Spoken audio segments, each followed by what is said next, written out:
ఇండస్ట్రీలో ఓ అధ్యాయాన్ని లిఖించుకున్న మెగాస్టార్ ఓ Hollywood movie చేస్తూ మధ్యలోనే ఆపేశారని ఎంతమందికి తెలుసు? 1990లలో చిరంజీవి హీరోగా భారీ అంచనాలతో ప్రారంభమైన చిత్రం అబూ బాగ్దాద్ గజదొంగ. థీఫ్ ఆఫ్ బాగ్దాద్ కథ ఆధారంగా రూపొందించేందుకు ప్లాన్ చేశారట. భాషా మూవీ డైరెక్టర్ సురేష్ కృష్ణ ఈ సినిమా తెలుగు వర్షన్ను డైరెక్ట్ చేయగా, ఇంగ్లీష్ వర్షన్ను డౌచెన్ గిర్సీ అనే హాలీవుడ్ దర్శకుడు చేశారట. చిరంజీవి ఫారూక్ అనే బాగ్దాద్ యువరాజు పాత్రలో నటించారు. చెడు కమాండర్ హుస్సేన్ చేతిలో చనిపోయినట్లు భావించబడిన ఫారూక్ ను అబ్రహం అనే వ్యక్తి రక్షించి అబూ అనే రోబిన్ హుడ్ తరహా దొంగగా పెంచుతాడు.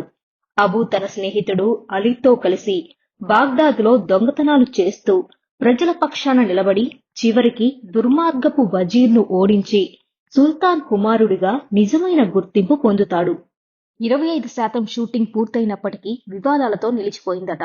ఈ చిత్రంలో ఖురాన్ను తెరపై చూపించడం ముస్లిం సమాజంలో ఆగ్రహాన్ని రేకెత్తించిందట.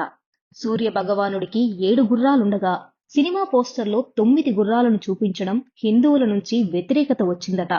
అలా ఈ ప్రాజెక్ట్ నిలిచిపోయిందట.